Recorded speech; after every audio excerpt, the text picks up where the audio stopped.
Brighten up those dark mornings. Wheeler, Ollie, and Lecter. Mornings at the Cabin. Welcome to your dark morning. Mornings at the Cabin. Wheeler and Lecter with you on your Tuesday morning. Ollie's still on assignment in Dubai, covering the Canada Winter Games, ironically enough.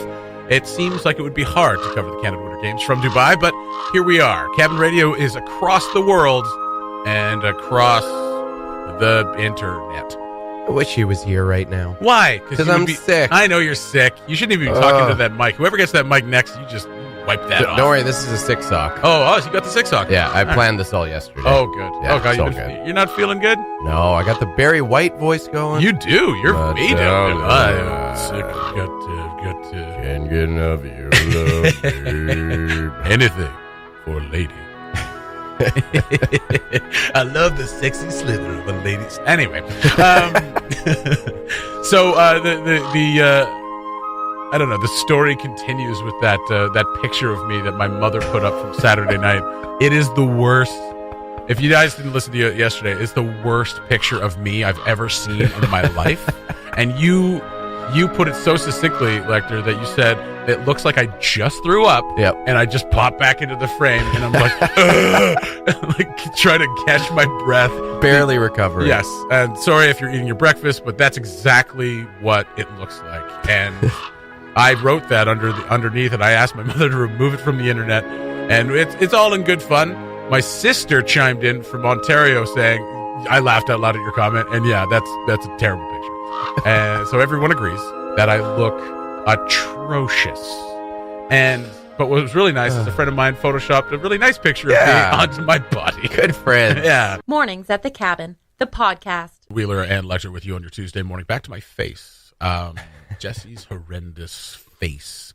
A very good friend of mine who I've known for a very long time, who's a photographer and an actor in Calgary, was nice enough to take that really nice photo I have as my profile picture, take that face, put it on top of the face that I have in that picture, which apparently my mother refuses to remove from Facebook, even after all the comments. She likes it. Yeah, great. And you know what she said? She took a look at it and she's like, you know what? Just smile more. I'm like, no, I don't think that would have done it. I think it would have been worse if I had smiled and be like, it's like, I'm going to leave this picture up as a lesson to you. Yeah. To smile more. For goodness sake. You won't look like this. You won't look like this if you smile. Oh, man. I feel like you look in that picture. Yeah. And I felt good in that picture. The thing is, and I said this before, is that like it was taking so long for the picture to happen. Yeah. That's why I started to pull a face. I was like, and that's why it looks like that. Does your muscle memory, does it have it in check where that face lies? Oh yeah, okay, there it is. And your partner, I'm just gonna say it, total jerk move, man. Yeah, I move. can't defend her on that one. Just points it out to another friend of ours. Look at what your bestie looks like. Doesn't he look awful? Aren't you ashamed that he's your friend? It was something like that, right? That's what she was going Not very nice. Not very nice at all. And you know what? She will suffer no repercussions from it. I will never say anything mean to her ever again. And not that I have before in the past. Anyway, thank goodness for Photoshop. Yeah, because that's the one I'll probably use as my profile picture from now on. Yeah. Was your buddy listening? Because we were talking about, we could just Photoshop that. And he may have listened to the podcast, nice. Or maybe just looked at the picture and be like, "Oh, that's no good."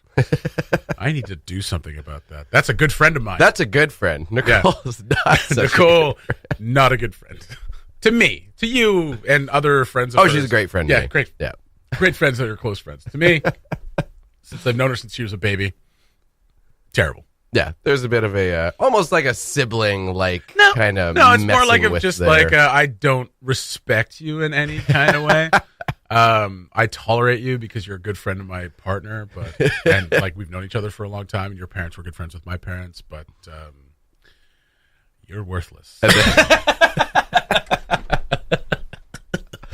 And the latest shot just fired last night. That's right. In a long-standing war. You win this round, Nicole, and you'll probably win the war. That's fine. I'm a very sensitive soul. She's a strategic general. What can I say? just poking holes and everything. And then lean on it. There you go.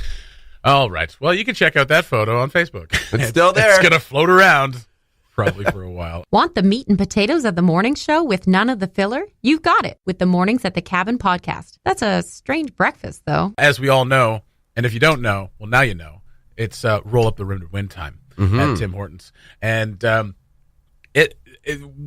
people have been kind of taking the piss out of Tim Hortons because the actual odds of winning anything seem to be very remote. Right. Like winning anything good other than a coffee or a donut, which is fine. I mean, I'll take a free coffee. I'll take a free donut. I already won one, in fact. Well, there you go. Yeah. I was given one by a customer. We were chatting it up. He's like, he rolled it up. He's like, what do you know? He ripped it off. He threw it at me. Wow. And then he said, get me a vehicle. No, I'm just joking. That didn't happen. But he did give me the donut. So a guy on YK Classifieds put it up there, took a picture of the free coffee, and he said $3. And people were like all over it. I asked him if he could drop it. Were people actually all over it? I asked him if he could drop it to $2.50. I'm surprised anyone commented. Really? Well, it's funny. Really? I mean, funny. It's funny, yeah. It's meant to be funny, well, Lecter. Absolutely. Just because you have a cold doesn't mean you can't be humorous. Ugh.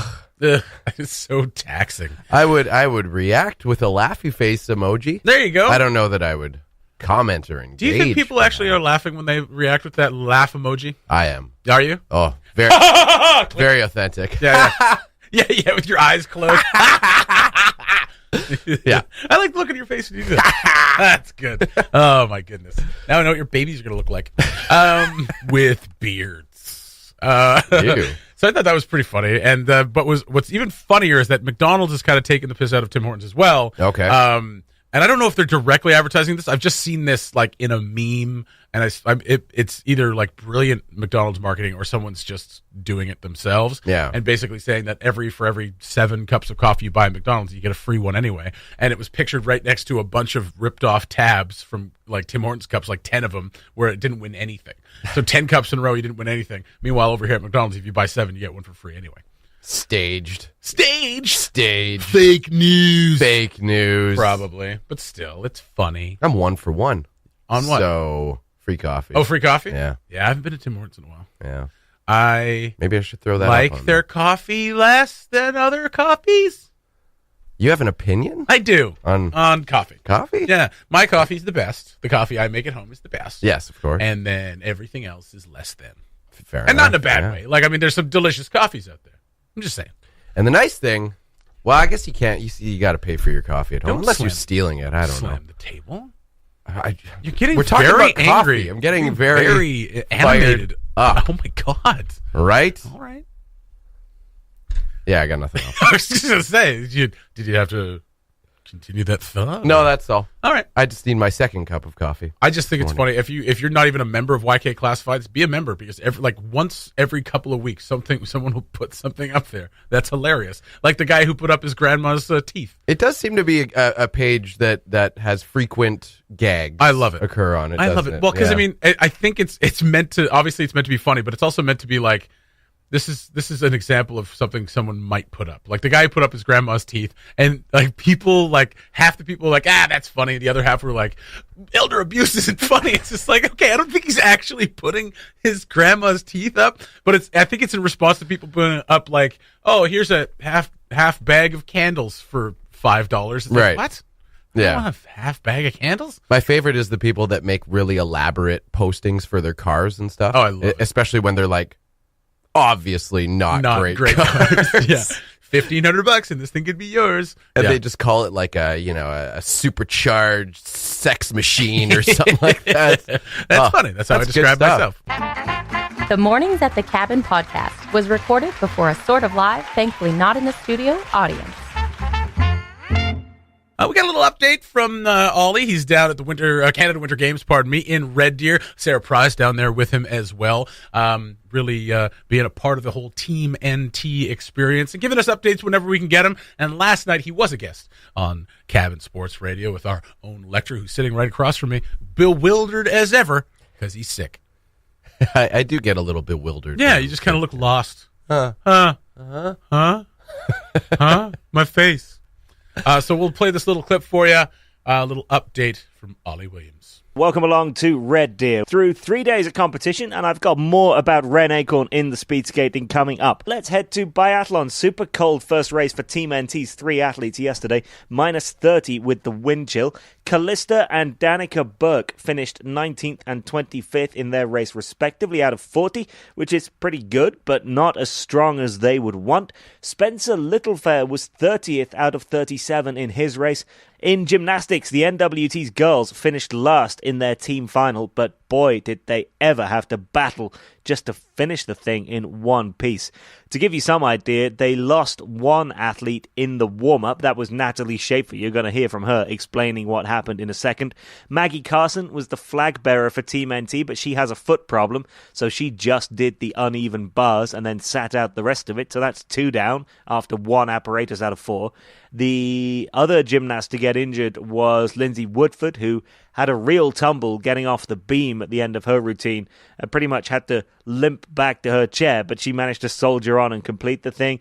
And the 2 other gymnasts emerged relatively unscathed, but everyone had a really tough afternoon. It wasn't just the injuries, but also falls from the apparatus, having to get back up and keep on going in the kind of atmosphere with the kind of crowd that very few, if any, of those gymnasts have ever seen before. So it was a really, really tough day. Natalie Schaefer is one of the athletes who suffered the most. She had a really bad fall in the warm-up. Here's her telling the story of what happened to her and how she feels about the rest of her team getting through that afternoon.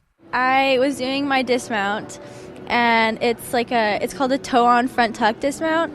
And I have been, in practice, I always landed, I kept under rotating and landing on my butt.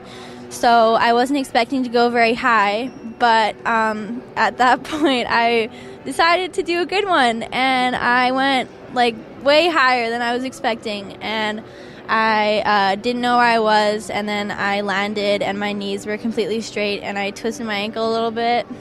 I thought when I landed, I thought I was going to be okay. I was it's just a little bit of a sprain or something. I can keep going. It's not that bad.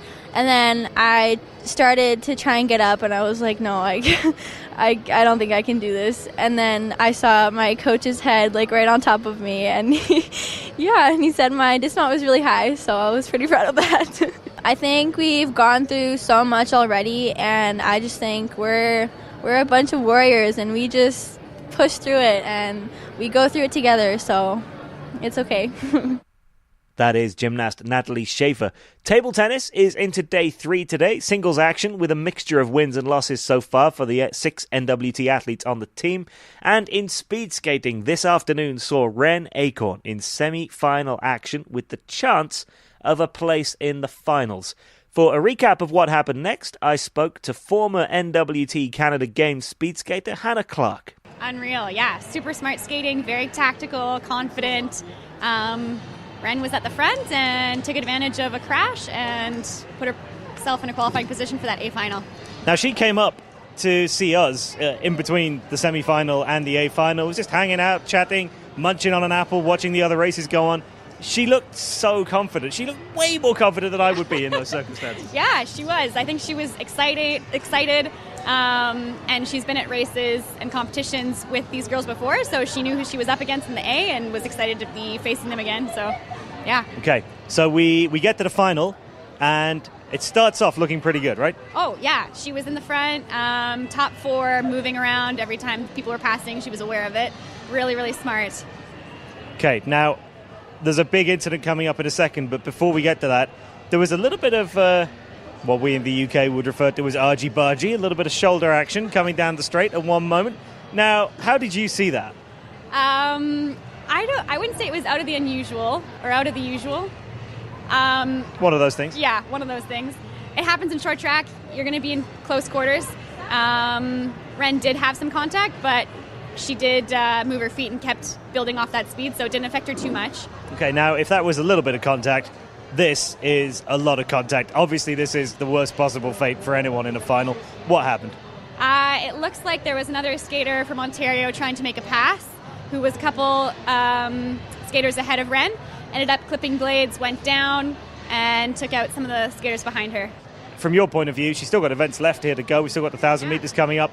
How do you think this will set her up for that? Obviously, that's disappointing what just happened, but all in all, the 1,500 meters made her look really strong. She is really strong, and I don't think she'll be disappointed with that final.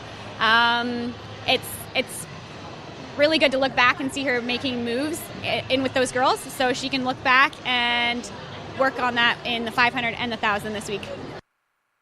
Ollie Williams from Canada Winter Games. Some wonderful interviews there. Just it's always nice to hear from the athletes who are experiencing it at the time, kind of minute to minute. I like that. I really do. Ollie, thank you so much. You can't hear me right now, but we love you. And we want you to come home. Scott needs you to come home because he's sick. He's a sickie. Come on, Ollie. So if you could do 3 things, maybe 4 at the same time. For goodness sake. Wear all the hats at once if you could.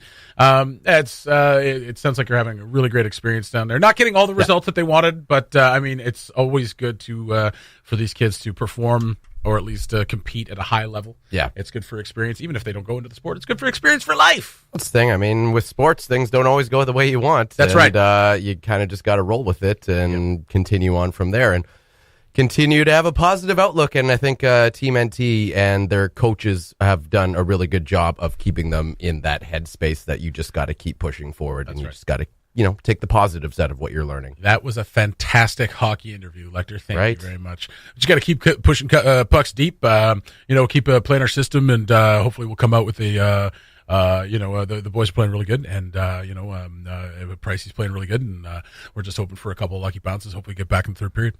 Mornings at the Cabin, the podcast where we cut out all the great music and you're left with the rest. Dead North coming up 2019. Wait, Dead North 2019 coming up. That's what I meant. That's what you said. Yeah, no, it's not. No, okay. I said it reverse. Dead North 2019 coming up next weekend. Dozens of 40 films, I think, this year. Something like that. 40 films. I think it's the biggest, film I think it's the biggest class they've had yet. That's right. Yeah, a couple of. Sorry, what? Oh, I was just going to say just over a week. Just over a week. That's right. February 28th to March 3rd.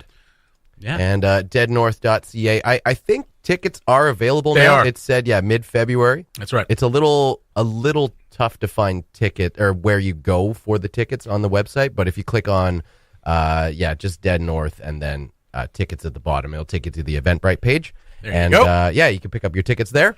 Should be a lot of fun. I mean, Dead North is always a ton of fun. Always a good fun.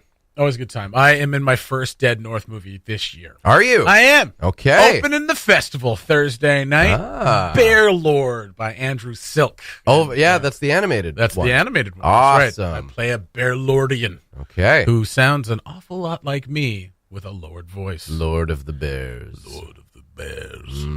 Try to affect a bit of a Gandalf thing in there. Maybe a little bit of something like a little growly. Yeah. It sounded pretty good, I thought. Yeah. Andrew was pleased. Have you seen it yet? I haven't seen the whole thing. No.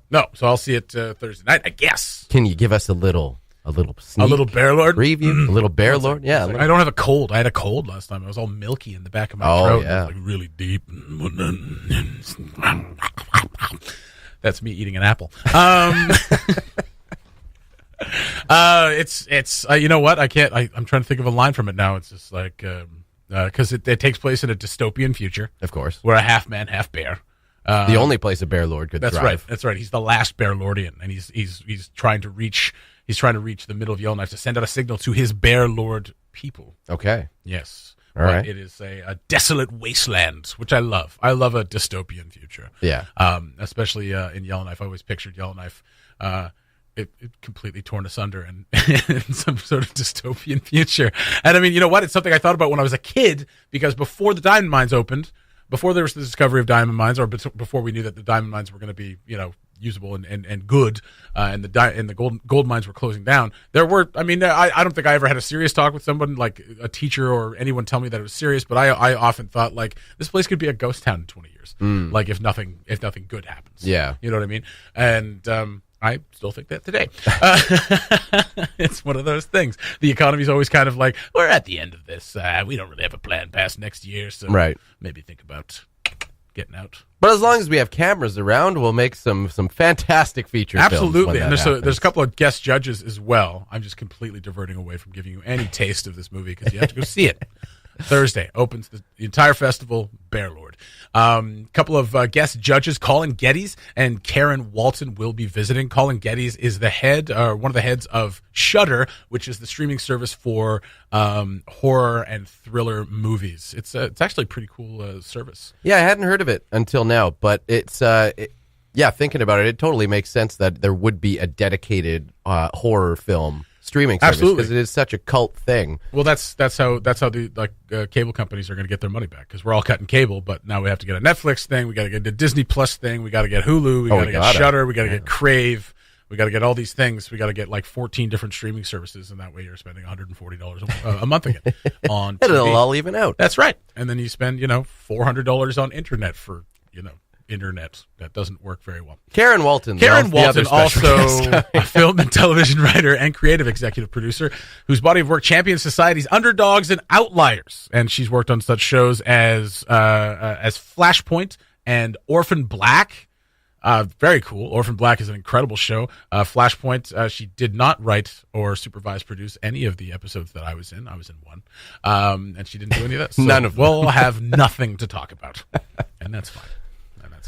But that's going to be a lot of fun. A couple of heavy hitters coming in to judge the movies. And from like Wycliffe or from Dead North, someone usually gets plucked a little bit and is like, hey, let's give this person another shot, give them a bit of money, and see what they can do with it. Yeah, right? Should be really interesting. I know a lot of people who were involved this year in different films, and very excited about their projects. Of course, yes. I mean, I don't know why you would start a project you're not excited about, but it seems like this is a slug. No one should see this. This was a bad idea. Although I'm sure people have those moments, especially it's like minus definitely. 50 and they're on the lake and they're just sitting there like, why are we doing this? Oh, there was a couple of weekends ago when we were in the middle of that cold snap, and it seemed like everyone was shooting their films that day or that weekend. Yeah. If only to have other people go, you guys are brave. And meanwhile, in the middle of it, they're just like, this is a lot of fun, but I'm freezing and it needs to stop. Yeah. So I really look forward to seeing all the films, 40 films this year. That's pretty incredible. It's always fun to see what people come up with. Arsenic Wars 3 this year. The last one was like a fever dream, so I'm imagining this one will also be like that. I'm interested to see. Should be really interesting at deadnorth.ca for all your updates on what's going on there, and of course all the movie screenings going on at the Capitol Theater. Thanks for listening. Check out more from the show at cabinradio.ca.